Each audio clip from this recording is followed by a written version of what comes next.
Hello everyone, I hope आप सभी अच्छे होंगे, स्वस्थ होंगे, मस्त होंगे। जैसा कि हमने पहले स्वर को डिस्कस किया था, इसी प्रकार हम व्यंजन को डिस्कस करेंगे। हम व्यंजन पे ध्यान देंगे। मैंने वीडियो में बता दिया था आपको कि हम व्यंजन को डिस्कस करेंगे। तो चलो कंटिन्यू करते हैं। मस्त होके ध्यान से सुनिएगा और मैं जो भी बोलूँ उसको ध्यान से सुनिएगा। हिंदी वर्णमाला किससे मिलके बनी होती है? हिंदी वर्णमाला बनी होती है स्वर और व्यंजन से। वर्णों के सुव्यवस्थित क्रम को हम क्या बोलते हैं? वर्णमाला, हिंदी वर्णमाला। अब आते हैं हम व्यंजन की। व्यंजन व्यंजन कई पार्ट में डिवाइड है। जैसे कि सबसे पहले मैं आपको बता दूं, मूल व्यंजनों की संख्या कितनी है? मूल व्यंजनों की संख्या कितनी है हमारी? 33। साथ के साथ लिखते चलिए, आपके लिए बेनिफिट है, याद होता रहेगा, लिख लिख के याद होता है। इसी प्रकार हमारे कुल व्यंजनों की संख्या कितनी है? बताइए, किसी को पता हो तो कमेंट बॉक्स में लिखिए। कुल व्यंजन हमारे होते हैं 39। ठीक है, अब मैं आपको बताऊंगी ये 33 कैसे होते हैं, ये 39 किस प्रकार होते हैं। इसी प्रकार हमारा जो व्यंजन है, इसमें स्पर्शी व्यंजनों की संख्या कितनी होती है? हमारे स्पर्शी व्यंजनों की संख्या होती है हमारी 25।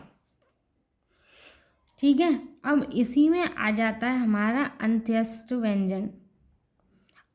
अंत्यस्थ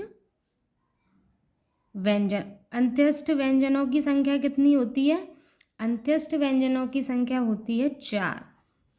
ठीक है, इसी प्रकार आ जाते हैं हमारे ऊष्म व्यंजन। ये बताऊंगी कौन कौन से होते हैं, अंत्यस्थ व्यंजन में कौन कौन से आते हैं और ऊष्म व्यंजन में कौन कौन से आते हैं। ठीक है, ऊष्म व्यंजन भी हमारे कितने होते हैं? 4। ठीक है, अंत्यस्थ व्यंजन 4, ऊष्म व्यंजन 4। इसी प्रकार आता है हमारा संयुक्त व्यंजन। अब संयुक्त व्यंजनों की संख्या बताइए कितनी होती है? ये तो पता ही होगा। संयुक्त व्यंजनों की संख्या होती है हमारी 4। ठीक है, 4। इसी व्यंजन में आ जाता है उत्क्षिप्त या फिर द्विगुण व्यंजन। ये हमारे होते हैं 2। ठीक है, मूल व्यंजन 33, कुल व्यंजन 39, स्पर्शी व्यंजन 25, अंत्यस्थ व्यंजन 4, ऊष्म व्यंजन 4, संयुक्त व्यंजनों की संख्या भी 4 और उत्क्षिप्त और द्विगुण, चाहे उत्क्षिप्त पूछ सके चाहे द्विगुण, बात एक ही है। कितने होते हैं? 2। ठीक है, अब आपको मैं बताती हूँ कि मूल व्यंजन 33 कैसे होते हैं। अब देखो, मूल व्यंजन बराबर स्पर्शी व्यंजन प्लस अंत्यस्थ व्यंजन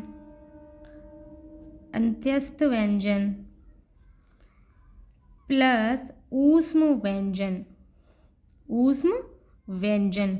अब देखो, स्पर्शी व्यंजन कितने बताए थे? 25, अंत्यस्थ 4, ऊष्म भी 4। इन सबको अगर हम प्लस करेंगे तो हमारा आएगा 33। 33 हमारे क्या है?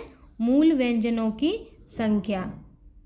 33 हमारी क्या है? मूल व्यंजनों की संख्या।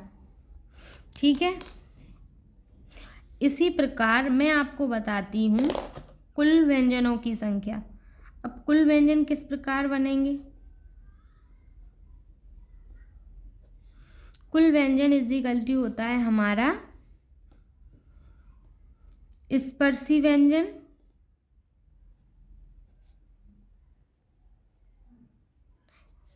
प्लस अंत्यस्थ व्यंजन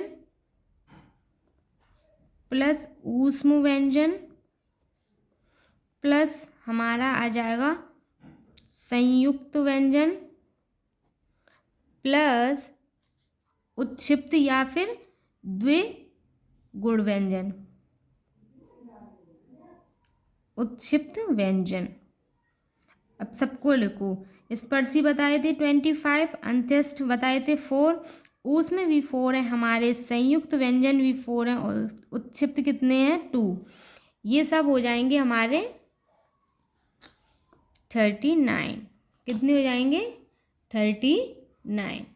स्पर्शी व्यंजन 25, अंत्यस्थ व्यंजन 4, ऊष्म व्यंजन 4, संयुक्त व्यंजन 4, उत्क्षिप्त व्यंजनों की संख्या है 2।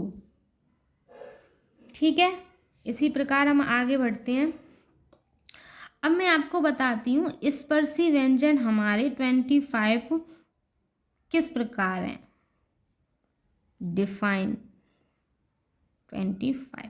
अब देखिए स्पर्शी व्यंजन में आ जाता है का वर्ग। का वर्ग इन द सेंस हमारा होता है क, ख, ग, घ, ङ।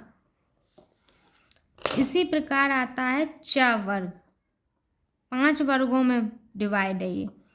च, छ, ज, झ, ण। इसी प्रकार आता है ट वर्ग। ट, ठ, ड, ढ, ण। इसी प्रकार आ जाता है त वर्ग।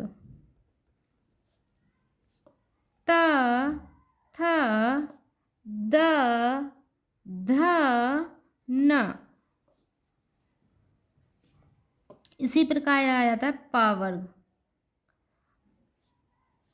प, फ, ब, भ, म।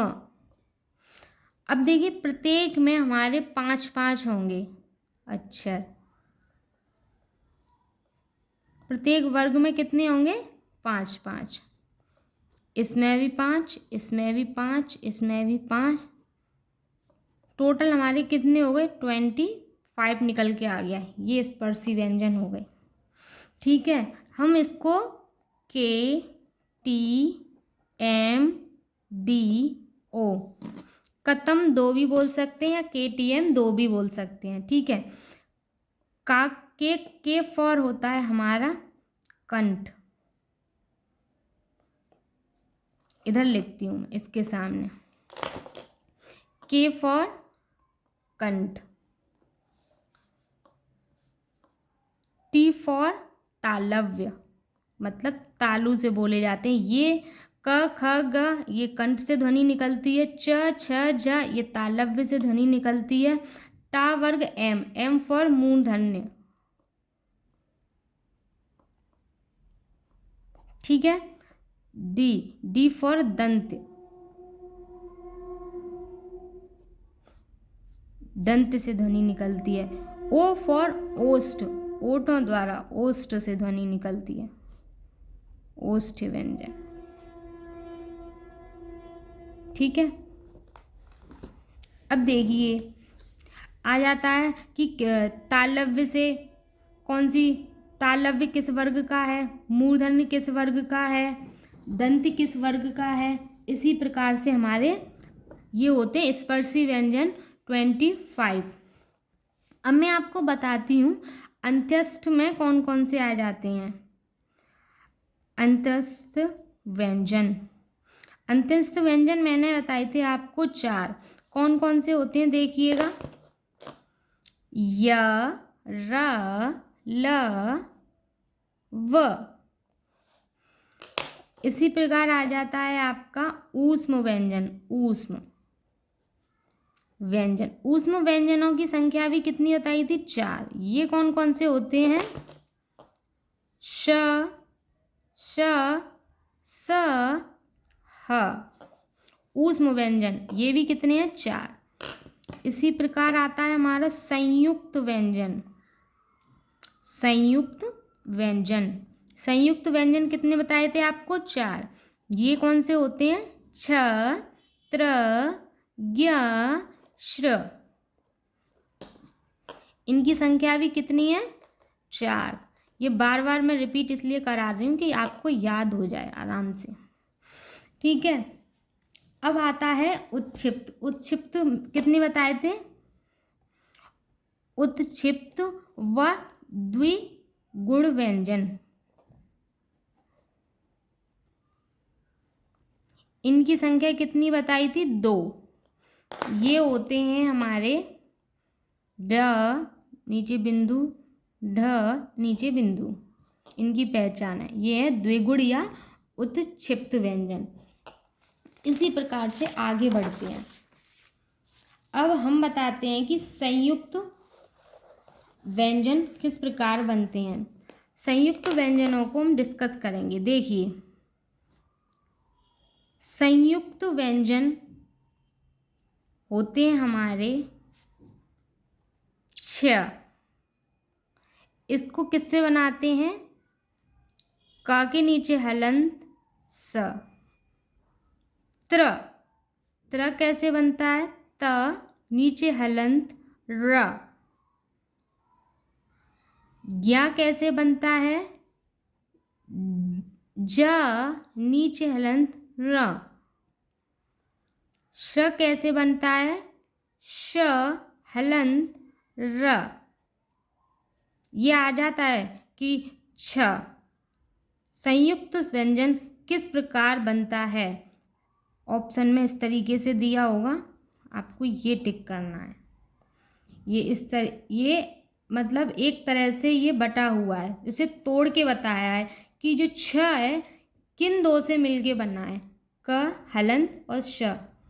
ठीक है, अब मैं आपको जो हमने स्पर्शी व्यंजन पढ़े थे उनमें सबसे लास्ट प्रत्येक वर्ग का पंचमाक्षर, जैसे का वर्ग का हमारा पंचमाक्षर मतलब 5वां अक्षर क्या था? क ख ग घ ण।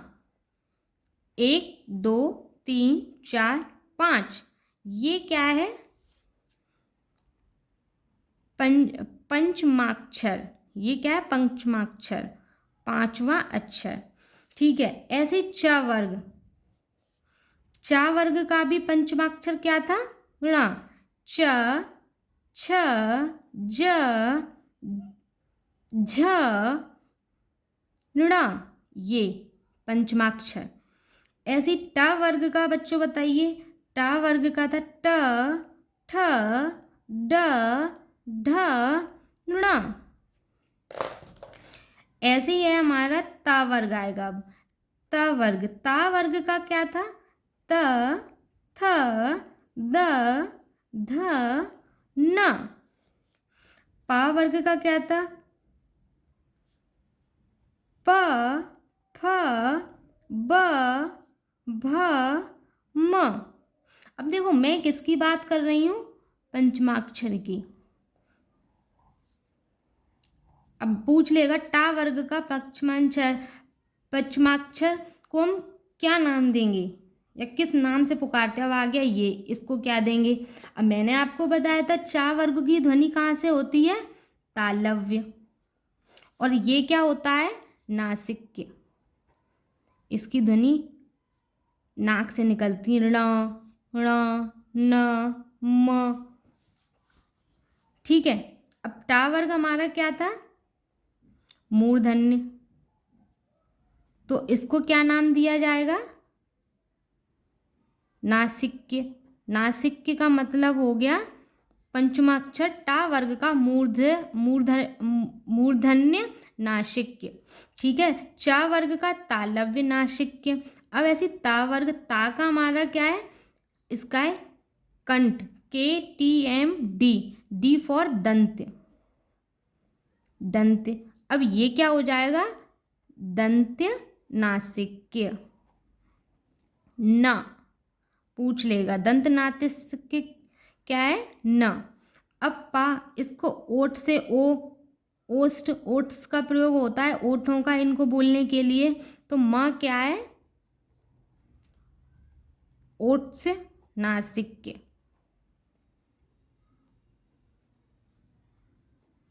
दो ध्वनियाँ आ रही हैं इसमें, ओठ से और नाक से। किस तरीके से? म क्या है? ओट्स नासिक्य।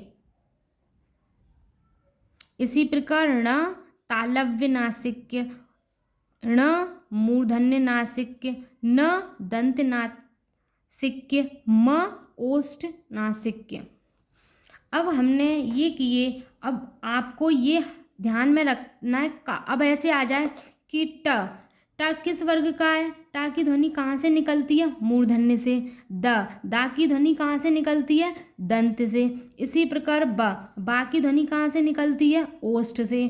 ठीक है, अभी हम इतना ही करेंगे, फिर आगे का आपको कंटिन्यू रखेंगे। और हाँ, इनको अगर आप लिख के याद करेंगे और इसको अगर लिख के 1-2 बार प्रैक्टिस कर लेंगे, ज़्यादा नहीं, तो ये अच्छे तरीके से समझ में आ जाएगा। इसी प्रकार हम कंटिन्यू रखेंगे और आप प्लीज़ अपनी स्टडी को कंटिन्यू अच्छे तरीके से करते रहिएगा ध्यानपूर्वक। और ये सब अंत्यष्ट कितने हैं, ऊष्म कितने, ये सब आपको याद रखने हैं। और व्यंजन अभी ख़त्म नहीं हुआ, इसी की क्लास आगे सेकंड उसमें करेंगे। ठीक है, तब तक के लिए आप वेट करिए। Take care. और आप प्लीज़ चैनल को सब्सक्राइब करिए, लाइक करिए, प्लीज़ शेयर कर दीजिए करिए और कमेंट भी कर दीजिए करिए। Thank you so much. Take care.